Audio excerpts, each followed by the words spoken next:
Alors, on y va. Donc, sans transition, jeudi soir, il y a quoi? Il y a l'Akba Omer. D'accord? L'Akba Omer, c'est quoi? Comme on en a parlé samedi après-midi, c'est la Iloula de Rabbi Shimon Bar Yochai. C'est le jour où il a quitté ce monde. C'est aussi en cette journée, avant de mourir, il a révélé des secrets à son élève Rabbi Abba, des secrets de Torah. D'accord? Des sodotes, des secrets. Et il a demandé que cette journée-ci, nous fassions une grande fête. Que ce soit une journée de joie, de simcha. Pour ça que dans toutes les communautés, on organise un repas avec de la musique et on se réjouit durant ce moment-ci. On va expliquer pourquoi Rabbi Shimon, il est mort. Avant, on devrait s'attrister. Shulchan Aruch, il est clair, il est concernant les morts des tzadikim, les jours de leur décès, les jours de leur ilulot, c'est des jours de souffrance, c'est des jours de jeûne, ouais, sauf l'Akba Omer. Rabbi Shimon Bar Yochai, on fait une fête le jour où il est mort. Un petit peu bizarre, d'accord? La Magéfa s'est arrêtée. Ah aussi, ça s'est arrêté, on a qui concordent avec cela exactement, mais on fête réellement la mort de Rabbi Shimon. Depuis quand on fête la mort de quelqu'un? Alors maintenant, c'est la mode. Dès qu'il y a une Iloula, on fait une fête. Oui ou non? Hein, ce Jackie. Surtout chez les Marocains. D'accord? Bon, mais c'est Rabbi Shimon Bar Yochai qui a lancé cette mode. On va expliquer pourquoi. Et également, le Shabbat d'après, le Shabbat à venir, on lit la paracha de Hémor. Vous savez que s'il y a deux événements qui se suivent, ça n'est pas anodin. C'est que forcément, il y a un sens. D'accord? Donc, on va essayer de voir le lien qu'il y aurait entre l'Akba Omer et la paracha de Hémor. Alors, le verset dit comme cela. Il y a un verset dans la paracha de Hémor qui parle de la mitzvah du compte du Homer. Vous savez, là, depuis Pessah, depuis le deuxième jour de Pessah, chaque jour, on compte le Homer. Premier jour, deuxième jour, etc., jusqu'à arriver au 49e jour. D'accord?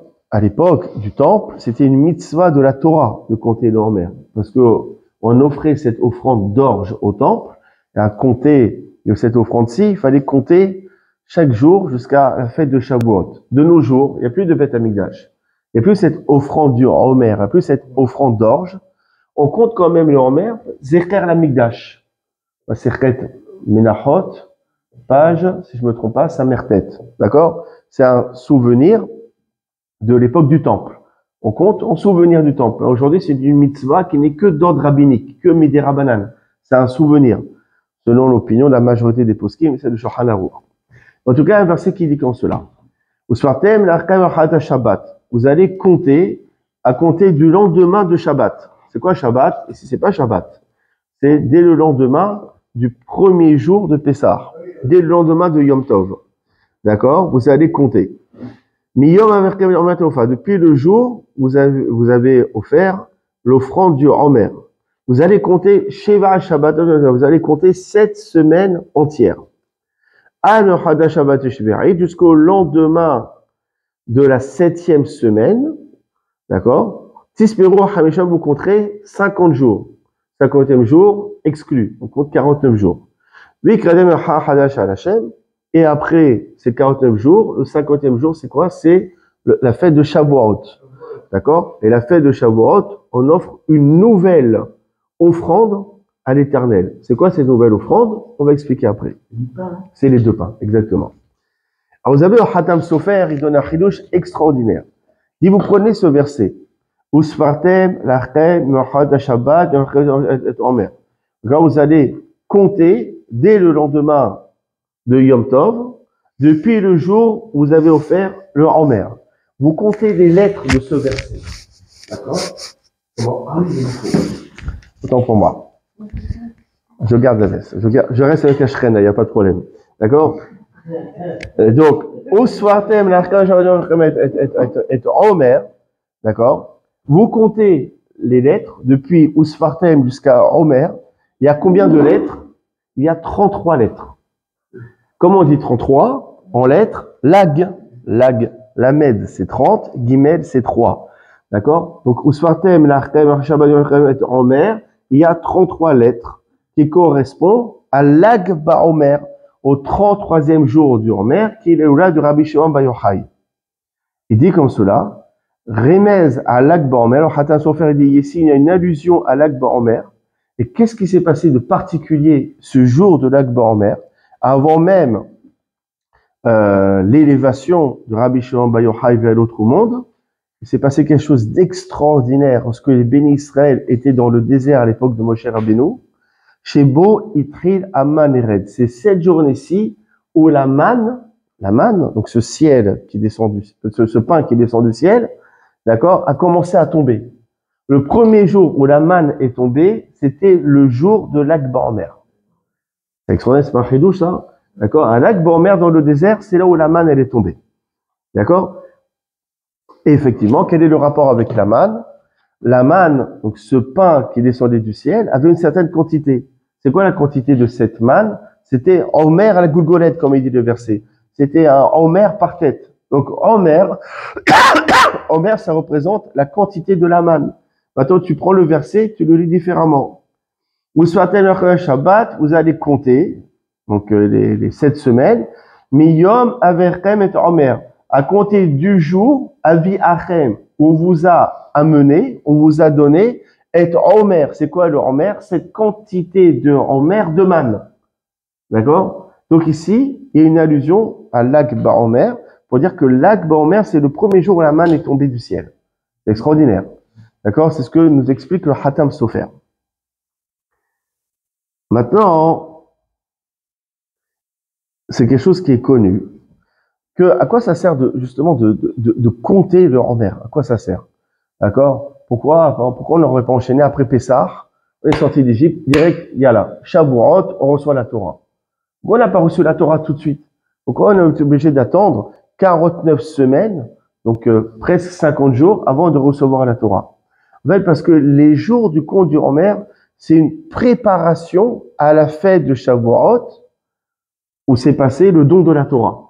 On ne peut pas recevoir la Torah comme cela de manière anodine, sans aucune préparation.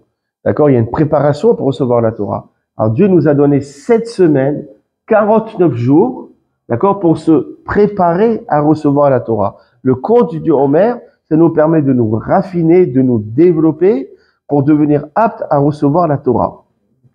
Le makor de tout cela, c'est dans justement le Zohar. Le Zohar HaKadosh, Parashat Emor, d'accord? Il faut savoir que les 7 jours du compte du Omer représentent les Shiva Nikiyim, les 7 jours de propreté. Lorsqu'une épouse est indisposée, elle n'est pas tout de suite autorisée à son mari. D'accord? Il faut compter 7 jours de propreté. D'accord? Et après, une fois que les 7 jours, il est attesté par le biais des bdikot qu'il n'y a pas eu de tache de sang, qu'il y a bien eu 7 jours de propreté. Après cela, l'épouse, elle va au mikvé, elle se trempe, elle devient autorisée à son mari. D'accord? C'est pareil. Le don de la Torah, c'était un mariage entre nous et Akadosh Baruch Hu. On a fait plusieurs cours là-dessus. D'accord? Donc, on devient l'épouse de Akadosh Baruch Hu. Comme toute épouse, on devient autorisé, d'accord, à notre époux, uniquement après avoir passé 7 jours, après avoir traversé 7 jours de propreté. 7 jours d'inspection. C'est quoi ces 7 jours d'inspection? En fait, c'est 7 semaines. D'accord? Chaque semaine représente un jour. Donc, les 7 semaines du compte du Omer représentent les Shiva Nikiyim, les 7 jours de propreté qu'une épouse doit passer pour être autorisée à son mari.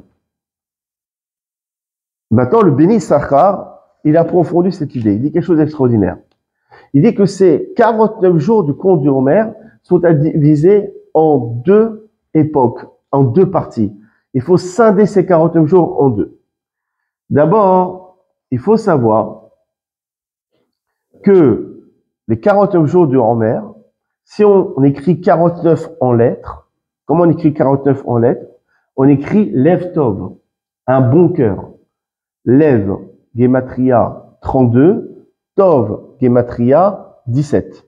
D'accord? Donc ça fait 49 jours. D'accord? Lev Tov. Pourquoi? Parce que la mida, la meilleure mida, le meilleur trait de caractère qu'on peut avoir, c'est quoi? Un bon cœur. Quelqu'un qui a un bon cœur, il n'est pas jaloux. Donc il n'a pas de mauvais œil. Il va pas s'énerver. Il va pas être orgueilleux. D'accord? Donc on a 49 jours qui correspond à la gématria de l'expression Lev Tov à bon cœur, on a 49 jours pour justement se créer un Lev Tov, un bon cœur, pour faire soi cette mida, ce trait de caractère de Lev Tov. Et donc, comment on va faire? Lev Tov, donc gématria 49, ouais. Il faut décomposer ces 49 jours en deux parties. Une partie Lev, le cœur, 32, première partie, et deuxième partie Tov, 17. D'accord? Ça fait 49.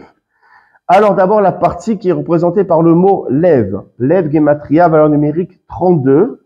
D'accord? Ce sont 32 jours de préparation à recevoir la Torah niglée, la Torah dévoilée.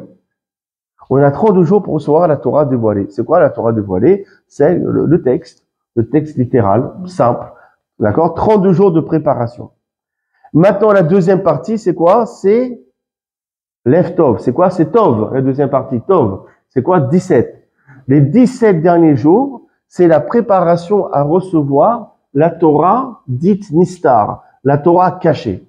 On a 17 jours. Pourquoi? Pour se préparer à recevoir la partie cachée de la Torah.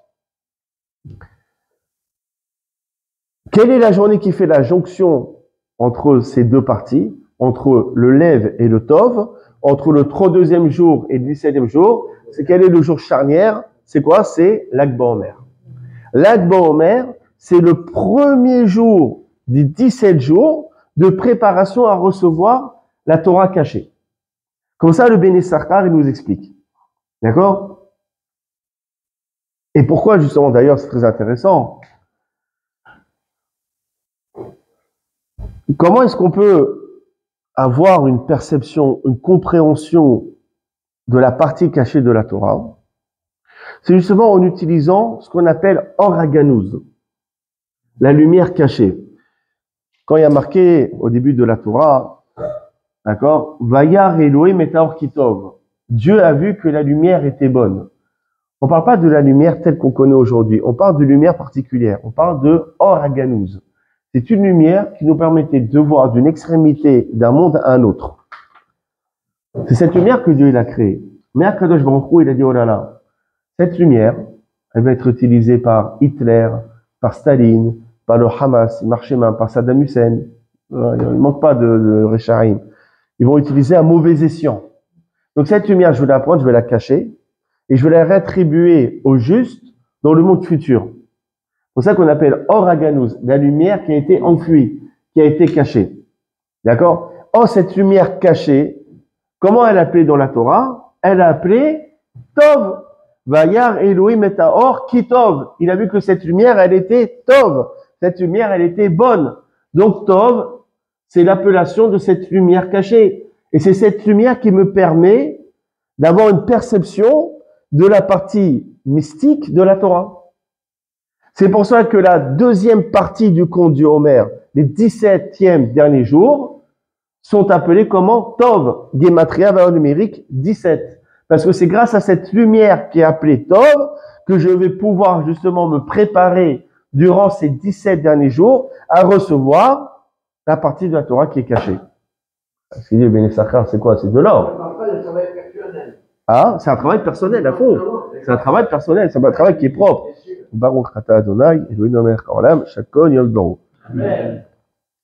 Elle écrit comme ça le Béné Sarkar, je vous lis dans les mots, Beyom Zeh, durant cette journée-ci de l'Ag BaOmer, qui est le premier jour des 17 derniers jours. Ouais. Zeh Athalat Idgalut Atov chez la Torah. C'est le début de la révélation du Tov de la Torah. Shenignasba Haor Kitov, qui est caché à l'intérieur de cette Torah cachée, dans cette Torah mystique, la lumière qui est appelée Kitov. Ou Haor chez Adam Abitbo, Misof Olam Nasovu, c'est cette fameuse lumière que l'homme peut regarder d'une extrémité d'un monde à un autre. Et né, je vous lis encore dans les mots de Béné Sarkar. Et né voici, Rabbi Shimon ben Yochai, Rabbi Shimon ben Yochai. Kara'uhu, comment est-ce qu'il a appelé Rabbi Shimon ben Yochai dans le Zohar? Comment il est appelé? Il est appelé Butsina Kadisha, la lumière sainte. Quand vous voyez dans le Zohar, vous lisez le Zohar, Botsina Kadisha, c'est le Rabbi Shimon Bar Yochai. D'accord? Il y a beaucoup de gens, ils parlent le Zohar, il a dit, ils savent pas aligner deux mots en araméen. Oui, Botsina Kadisha, ils savent pas c'est quoi. On avait un, nous, vous connaissez. Chaque fois, le Zohar. C'est minique. Il connaît rien. D'accord? Il faut connaître. D'accord? Vous lui dites, dis-moi c'est quoi Botsina Kadisha, il va bégayer. Quel, tu parles du Zohar. D'accord? Qui a appelé Botsina Kadisha? Je sais pas s'il écoute mes cours, mais peu importe. On connaîtra. C'est pas grave. Botsina Kadisha, c'est la lumière sainte. C'est quoi? C'est Rabbi Shimon Bar Yochai, il l'appelait ainsi. Pourquoi il appelait la lumière sainte? Qui aliado, car par son biais, par son entremise, Nitgalu Bidgalia ont été dévoilés avec un dévoilement total, Sodot à Torah, les secrets de la Torah. Tous les secrets de la Torah ont été dévoilés par Rabbi Shimon Bar Yochai. Pourquoi? Parce que lui, il était l'émanation de cette oraganos, de cette lumière qui a été enfuie, qui justement nous permet d'avoir accès à cette Torah cachée. C'est pour ça que lui, il appelait Botsina Kadisha, la lumière sainte. Aken, d'ailleurs, comment il s'appelle son livre qu'il écrit à Shimon Bar Yochai, ce livre de la mystique juive, d'accord? Comment il l'appelait? Le Zohar. Alors, comment tu traduis Zohar? Zohar, c'est quoi? C'est la lumière. C'est briller. D'accord? Briller, pourquoi? C'est le livre, Zohar, le livre de la splendeur, le livre de la lumière, le livre où est caché à l'intérieur Oraganouz. C'est ça que c'est appelé Zohar. D'accord? Et il continue. À Ken Yoma Haden, pour ça que cette journée-ci, l'Akba Omer, Tov Yamim Matan Torah, c'est le début des 17 derniers jours qui précèdent le don de la Torah. Hashem Matrilit Notset Sa Or Kitov Batorah. C'est la journée où commence à briller cette lumière justement cachée, qui est appelée Tov. Donc c'est extraordinaire. Donc il se trouve quoi au final, en conclusion, pas du cours, mais de ce qui est béni Sarkar, cette journée-ci de l'Akba Omer, Yoma Deoula de Rabbi Shimon Bar Yochai, qui est le jour de l'Eula de Rabbi Shimon Bar Yochai, Bo Vayom Alesh Memerom, c'est le jour où il s'est élevé, où il est allé dans les hauteurs, dans les hauts cieux, ou Mistama Beyomze Nolad Gamken, et aussi à Chidouche Beni Sachar, Rabbi Shimon Bar Yochai, il est né aussi à l'Akba Omer. Il est mort à l'Akba Omer et il est né à l'Akba Omer. Parce que c'est connu que les tzadikim, ils meurent et ils naissent le même jour. Masechet Rosh Hashanah, page 11, comme Moshe Rabbeinu. Il est Vo Vayom Shematri la Or Kitov la Im la Torah. Donc c'est la journée où cette lumière commence à éclairer. D'accord? C'est pour ça qu'on fait une grande fête à l'Akba Omer. C'est pas tant la disparition de Rabbi Shimon Bar Yochai. Pourquoi on fait une grande fête? Parce que on va débuter les 17e jours d'acceptation de la Torah orale. Et c'est cette journée-ci où cette oraganouz se met à se révéler, se met à briller. Donc on est très heureux. C'est une journée de révélation. C'est une journée de développement dans la compréhension de la Torah qui est extraordinaire. Pour ça qu'on fait une grande fête, pour ça qu'on se réjouit. D'accord? Pour ça qu'il faut venir, je refais ma pub, jeudi soir pour l'Akba Omer. D'accord? J'étais un commercial à l'époque, on va être rabbin, donc des formations professionnelles. Aken ikra akadosh baruch hu akadosh hahu botsina kadisha nuner akadosh bo yom hashmem meromim betsiva li Rabbi Abba lichtov kol mizin stavro l'shengel. Pour ça qu'il a ordonné à son élève Rabbi Abba, avant de mourir le jour de l'Akba Omer, d'écrire tous les secrets de la Torah dans ce livre de Zohar. Il a demandé à son élève Rabbi Abba de le faire.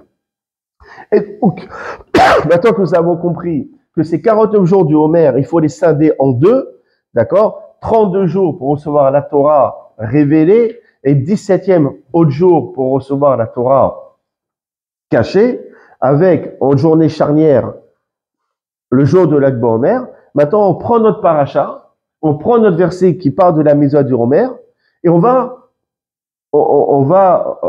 proposer une nouvelle lecture, une relecture de ce verset. Comme ça, il est écrit. O Sfartem Lachem, vous allez compter. Ça veut dire quoi? Akadosh Baruch Hu nous demande de compter 2 comptes pour recevoir la Torah. Un compte, Mimachorat Shabbat, qui débute depuis le lendemain du premier jour de Pessah. Il faut compter 32 jours pour se préparer à recevoir la Torah dévoilée. Ensuite, le passage qui continue. Miyom averkem et Omer. À compter du jour, vous allez offrir le Omer. On parle plus de cela. Depuis le jour où Dieu vous a amené cette quantité de Omer, de manne, donc c'est quand? C'est l'Akba Omer, d'accord? Vous allez compter, quoi? Encore 17 autres jours pour recevoir la Torah cachée et la Torah mystique. D'accord? C'est extraordinaire. Donc là, on voit le verset, on a une autre lecture. Une lecture qui dit que cette semaine, donc on compte les jours, on compte les semaines. Oui, Pshat. Le Pshat, il est comme vous dites, c'est le Pshat. Mais là, avec ce qu'il dit, Beni Sachar le Hatam Sofer, on peut le lire un peu différemment des Rechdrash. Et comme vous avez dit, monsieur Abitbol, une fois qu'on a compté 49 jours, 50e jour, c'est la fête de Shavuot. Et on offre une nouvelle offrande, une Chachadasha. C'est quoi? C'est les 2 pains. On offrait 2 pains à l'époque du temple de Jérusalem. On offrait 2 pains. Vous savez que cette offrande de 2 pains, c'est pas quelque chose d'anodin, c'est pas quelque chose à prendre à la légère. C'est juste à Shavuot qu'on fait du pain. Tout le reste de l'année, on fait que des matzot. Exactement, exactement. Et là, à Shavuot, du pain. Exactement. C'est quelque chose de chachouv. À tel point que c'est important, c'est que ces 2 pains sont la raison pour laquelle nous mangeons des mets lactés à Shavuot. À Shavuot, il y a une mitzvah, il y a un minhag en tout cas, de manger des yaourts ou du lait, enfin des mets lactés à Shavuot. D'accord? Avant le repas de viande, hein, pas après. D'accord? Eh bien, ça vient de là. Le Rama, Rabbi Moshe Serlich, dans le Shulchan Aruch, le Siman Tatsad, le Siman 494, il écrit comme ça le Rama. Nous avons l'habitude dans tous les endroits, sauf à Tunis, non, ils ne mangeaient pas le fromage à Tunis, non? Non. D'accord, voilà, il n'y en avait pas, non. Il n'y en avait pas. Les Chol Markale Halav, au Maroc, même pour un c'est le Maroc, on vous écoute, c'était Las Vegas.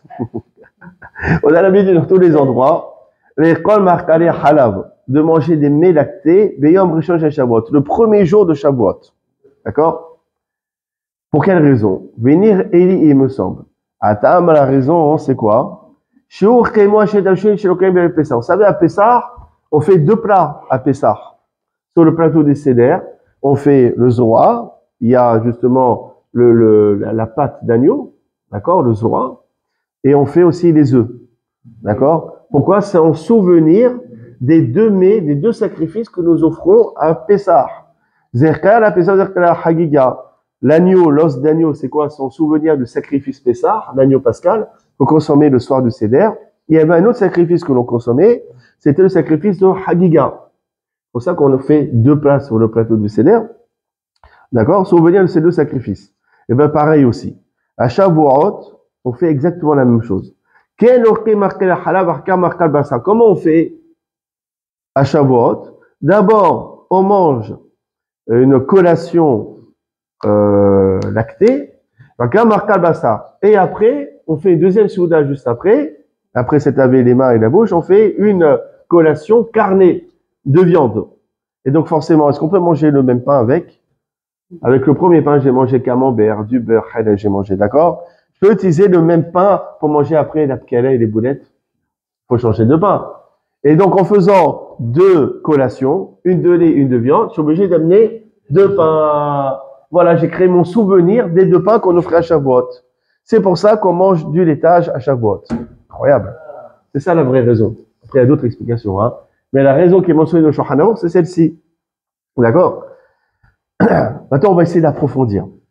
Pourquoi Kadosh Baruch Hu, il a demandé d'offrir 2 pains à Shavuot? Est-ce que Dieu, il en a à faire du pain ou pas du pain? C'est quoi cette histoire, on offre du pain? Il faut comprendre. C'est quoi cette histoire? Le Sfat Emet, il ramène au nom de son grand-père, le Haïdouché Harim. Il faut savoir que les 2 pains qu'on offrait durant la fête de Shavuot correspondent à 2 catégories de pain. Il y a 2 catégories de pain. Il y a la première catégorie, les Haïm qu'on appelle le pain du ciel. Le pain du ciel, c'est quoi? C'est la manne. Et il y a un deuxième type de pain, c'est quoi? Les Haïmina Aretz, le pain de la terre, le pain que nous connaissons aujourd'hui. C'est pour ça qu'on offre 2 pains. Un qui correspond au pain du ciel, un au pain de la terre. Il faut savoir que la Torah est appelée pain. Il y a un verset dans Michelet, dans les Proverbes, le chapitre 9, le roi Salomon, il appelle la Torah du pain. Il y a un passage qui dit, L'Echou lahmou belahmi. Venez consommer mon pain. en parlant de la Torah. Donc la Torah est appelée le pain. Donc, effectivement, il y a deux types de pain, matériellement parlant. Un pain du ciel, c'est la manne, et une autre catégorie de pain, le pain de la terre. Mais réellement maintenant, d'accord, en ayant en tête que c'est la Torah qui est appelée le pain, donc il y a une Torah dite céleste et une Torah dite terrestre. Qu'est-ce que ça représente? Le pain de la terre, le pain terrestre, fait allusion à la Torah dévoilée. La Torah dévoilée, le texte, j'ouvre la Bible, je lis, je traduis. J'ouvre le Talmud, je lis, je traduis. Je prends un Arouk, je lis, je traduis. Il y a pas de mysticisme dedans. D'accord? Pourquoi on l'appelle le pain de la terre? Le pain de la terre, pour avoir du pain, il faut que l'homme il se fatigue. Ouais? Il faut labourer, il faut semer, il faut moissonner, il faut pétrir, il faut quand même galère pour avoir ce fameux pain. Pareil, la partie dévoilée de la Torah, elle ne s'acquiert que par le biais de la fatigue, par le biais de l'effort. D'accord? C'est compliqué.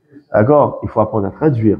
Il faut apprendre à lire Rashi. Il faut apprendre à racheter vote. Il faut apprendre le sens.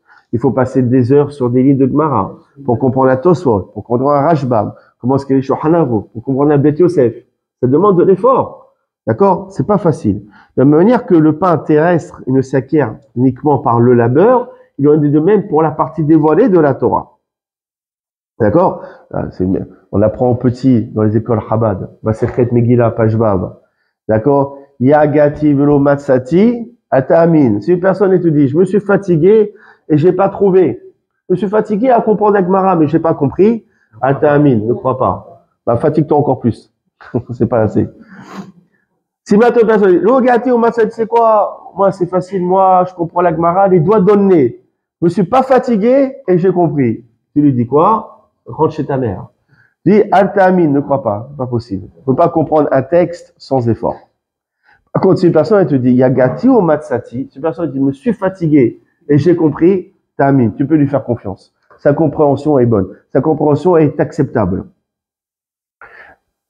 Ça, c'est ce qu'il en est de ce qu'on appelle du pain terrestre, qui représente justement le pain, l'étude de la Torah dite dévoilée. Maintenant, une deuxième catégorie de pain, c'est le pain céleste, le pain du ciel. Ça fait allusion à quoi? À la Torah du ciel, à la Torah céleste. C'est quoi? C'est la partie du sod, c'est la partie cachée de la Torah. Celle-ci, elle ne s'acquiert pas par la fatigue. C'est un don du ciel. De la même manière que la manne, ce pain du ciel, les bénis Israël la recevaient sans effort. Ils sortaient de la tente au petit matin, ils avaient la manne au pied de leur tente. D'accord? Sans fatigue. Pareil, la partie cachée de la Torah, c'est un cadeau du ciel. Ça ne s'acquiert pas par le biais de la labeur de la fatigue. D'accord? Comme il y a marqué, le roi David, il le dit dans les psaumes, 25, Sod Hashem Nire'av. Le secret de Dieu, il attribue à ceux qui le craignent. Il n'y a pas marqué que le secret, on l'attribue à celui qui a jeûné, celui qui s'est fatigué, celui qui a travaillé. Non, celui qui craint Dieu, qui vraiment il rate Shamaïm, qui veut progresser sincèrement, Dieu, tel un cadeau, il lui donne la compréhension de la Torah mystique, de la Torah cachée. Comme un cadeau. De la manière que la manne, elle vient sans effort, cette compréhension de la Torah mystique, elle s'acquiert aussi sans effort. C'est un cadeau qui provient de Akadosh Baruch Hu.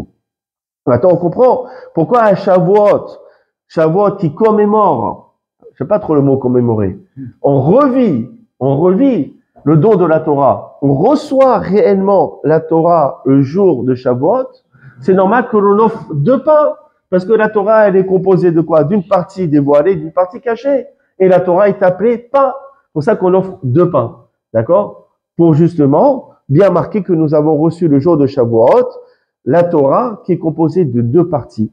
D'accord? Une partie terrestre, dévoilée, une partie céleste, mystique. Mais comme est mort.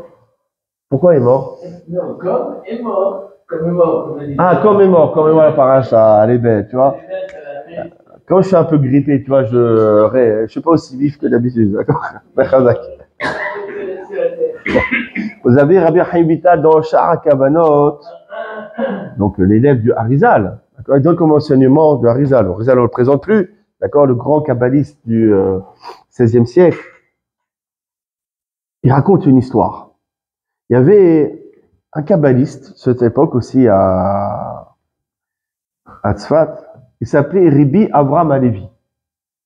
D'accord?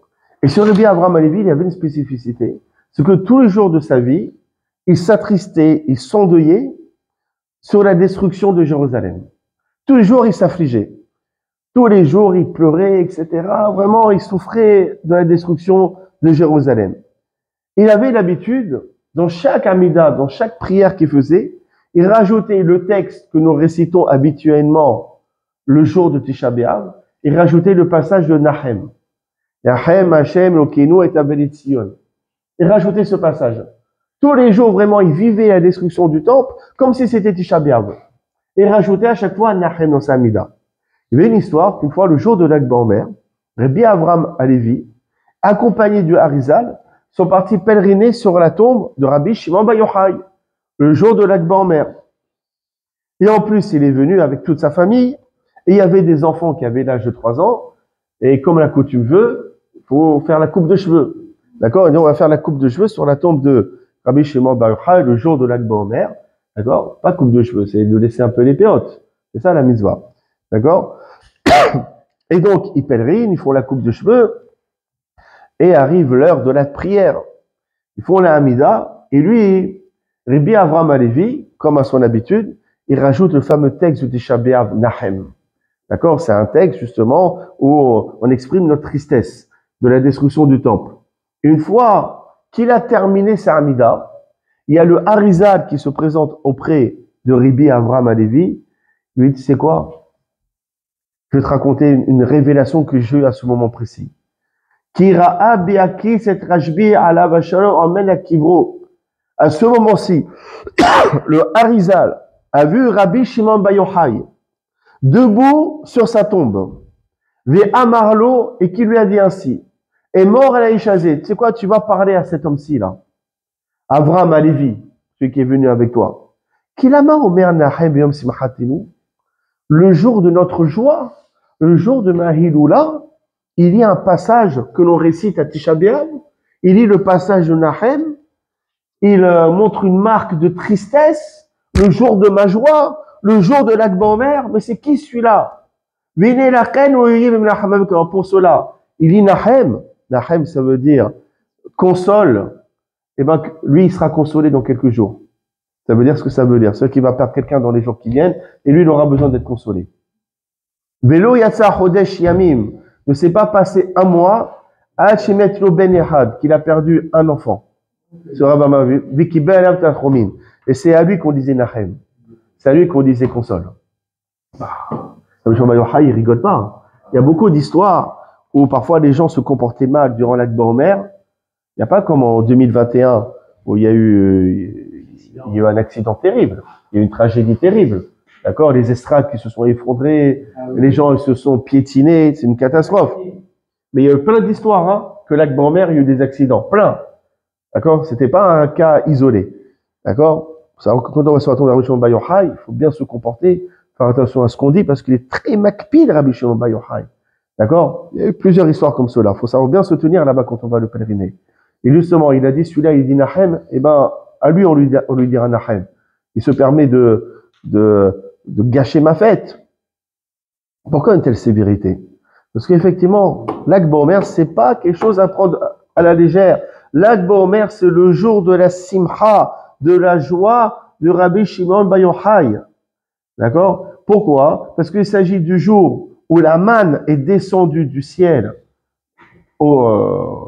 là-bas dans le désert, et cette manne, elle représente justement la révélation de la Torah cachée. De manière que le jour de l'Akba Omer, physiquement, il y a un pain qui est descendu du ciel, et ben, le sens à donner de ce pain qui est descendu du ciel, qui est la manne, qui est descendu du jour de l'Akba Omer, le sens à donner, c'est quoi? C'est le jour où descend sur terre cette lumière, cette révélation de la Torah cachée. Et donc, c'est un jour de joie, c'est pas un jour de tristesse. D'où la sévérité de Rabbi Shimon Bar Yochai. Vous savez, dans Divrei Menachem du Admour, Rabbi Menachem Mendel Mireminov, d'accord, il explique comme cela. Il amène une preuve que le jour de l'Akba Omer, c'est un jour de révélation au niveau de la compréhension du mysticisme juif. Il y a un verset comme cela. Quand les Béni Israël, ils ont reçu la manne, ils ont dit quoi? Ils ont dit, mais c'est quoi ça? Ils n'ont jamais vu ça. Ah, va écrire au Beth Israël, chez moi, man. Et Béni Israël, ils l'ont appelé man. C'est quoi man? D'accord? Amen. C'est quoi man? Kilo adou, maou, parce qu'ils ne savaient pas c'était quoi. Là, ils ont vu la manne, ils ont dit, shkoun eden. C'est quoi ça? Alors, ils l'ont appelé shkoun. C'est ça? Ils ne savaient pas c'est quoi, ils l'ont appelé shkoun. D'accord? Man, c'est quoi? Man, c'est ma. Mazé, c'est quoi? Ils ne savaient pas c'est quoi, ils l'ont appelé man. Il explique de manière plus profonde, Rabbi Menachem Mendel Miraminov. Il dit que les bénis Israël, lorsqu'ils ont mangé cette manne, ils se sont raffinés. Dans ces mots, l'Istar Terko Israël, chaque juif s'est raffiné. Véni Ta'alou Madraga Madra, et ont été élevés d'un niveau à un autre. Jusqu'à que chacun ne reconnaissait plus son prochain. Il voyait hier son ami, c'était un brel, comme c'était pas possible. Aujourd'hui, il mange la manne, ça devient un grand gaon, un grand kabbaliste. Il dit, man, où je connais, c'est qui celui-là? Hier, c'était un brel, maintenant, c'est un grand mékoubal, c'est un grand kabbaliste. Comment ça se fait? C'est que la manne est transformée, les bénis Israël. La manne est transformée celui qui l'a consommée. D'accord? Pour ça, on comprend. Vécre Beth Israël et Shemo, man. Les bénis Israël, ils ont appelé ce mot man, Kiloadou Mahu. Parce qu'ils ne savaient pas c'était quoi. Pas c'était quoi en parlant de la manne. Ils ne savaient pas c'était qui. Ils se reconnaissaient plus. Ça transformait les gens. Ça les raffinait, ça les a levés, ça les rendait intelligents. Ils se reconnaissaient plus entre eux. D'accord? C'est ça pour ça qu'ils ont appelé man. Maintenant, on comprend pourquoi la manne elle devait effectuer cette transformation auprès du consommateur. Pourquoi? Parce que c'est très facile. Parce que ce jour de l'Akba Omer, c'est le jour où la Torah cachée, où la mystique juive a été révélée. Or, si on n'est pas raffiné, on ne pourra jamais la comprendre. Donc, étant donné que cette journée-ci de l'Akba Omer, qui est la révélation de la Torah mystique, correspond aussi quoi? Au don de la manne. Et grâce à cette manne, je peux être raffiné et donc je peux comprendre cette mystique juive qui a été révélée le jour de l'Akba Omer. Donc, c'est normal que la manne, elle doit affiner la personne. Donc, il y a bien un lien entre la manne et la révélation de la Torah cachée. Quand on dit ce qu'il dit, il dit, ouais, Menachem ici. Attends, regardez. Dans la Gemara, dans Maserhet Ta'anit, page 9, on dit comme cela. Sheosha Parnesim Tovim Amdou l'Israël. Il y a eu 3 bons leaders pour le peuple juif. Elohen, les voici. C'est qui les 3 meilleurs leaders qu'il y a eu qu'on a connus? Moshe, Aaron et Myriam. D'accord? Donc, c'est cette fratrie, justement, qui compose, d'accord, les 3 meilleurs leaders. Mais il y a eu 3 bons cadeaux qui ont été donnés grâce à eux. Alors, c'est facile. Grâce à Moshe, on a eu quoi? On a eu la manne. Voilà, c'est par le mérite de Moshe qu'on a reçu la manne. Par le mérite de Aaron, on a eu quoi? Les nuées qui entouraient le campement.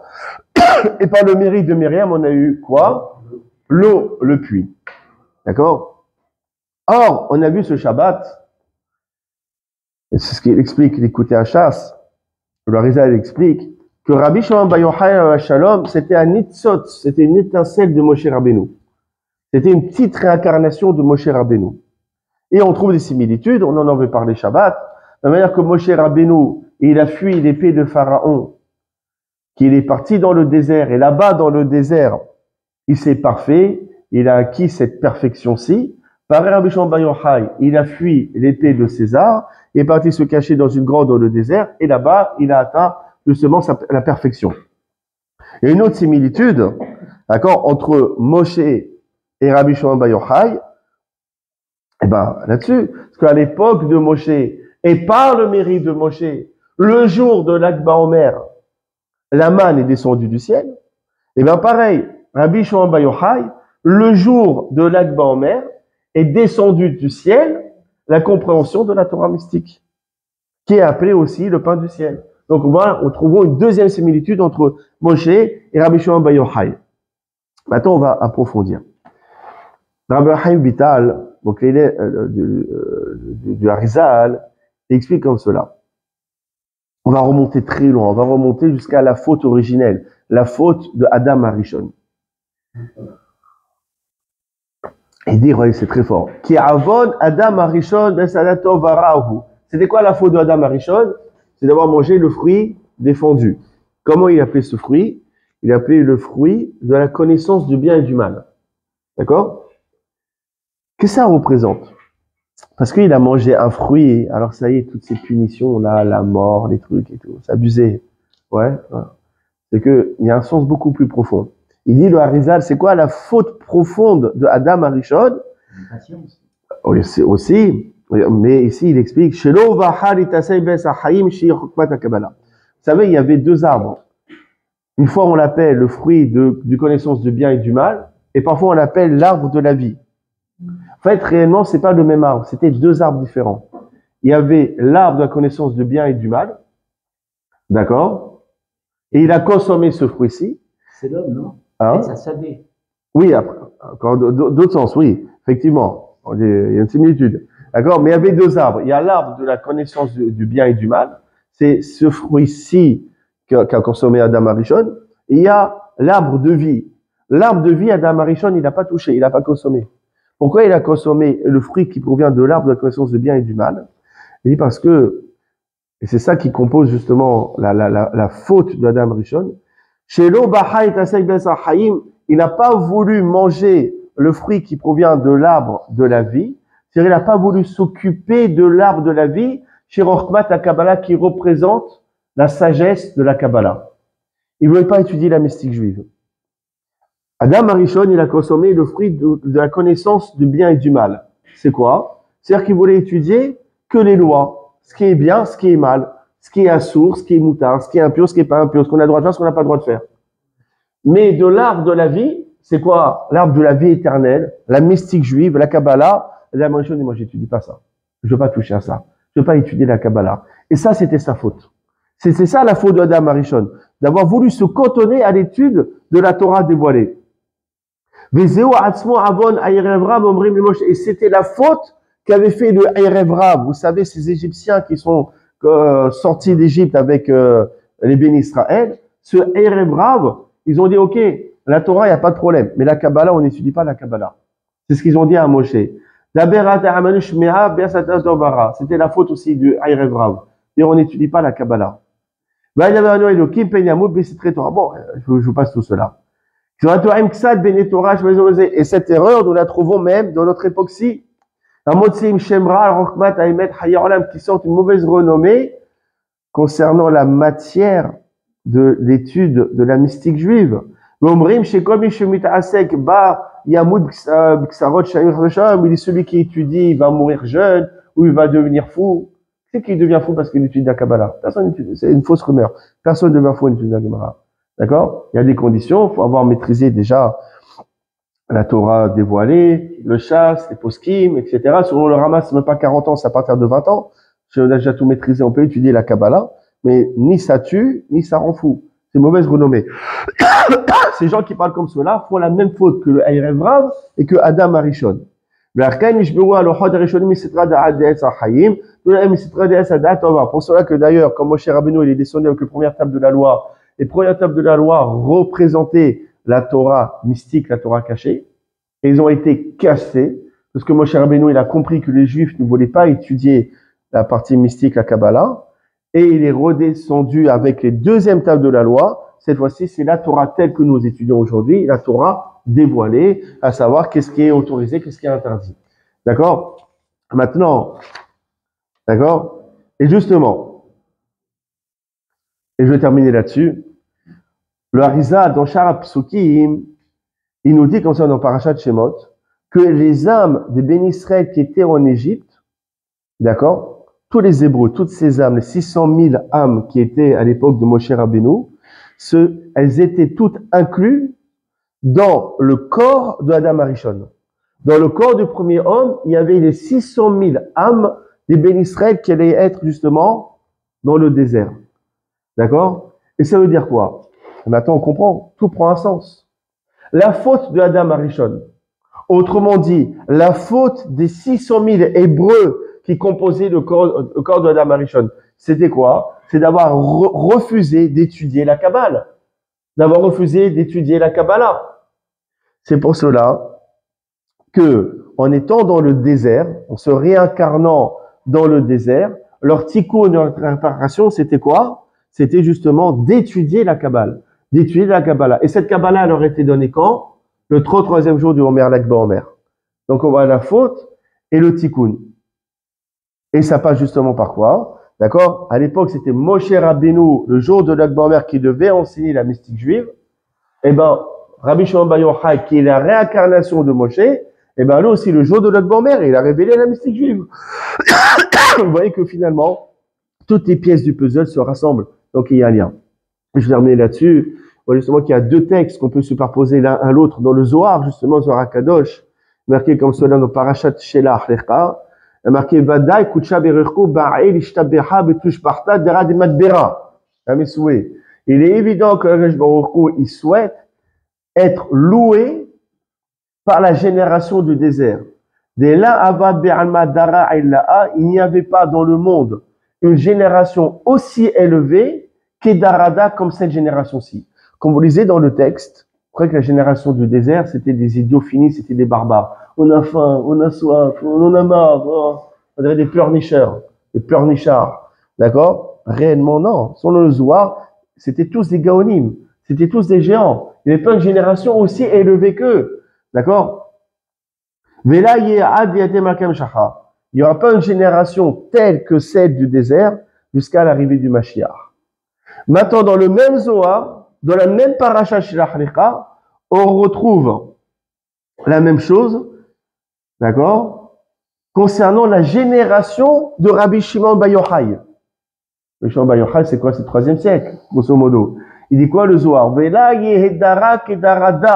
Il n'y aura pas une génération comme celle-ci, où Dieu réside à l'intérieur de celle-ci, jusqu'à l'arrivée du Mashiach.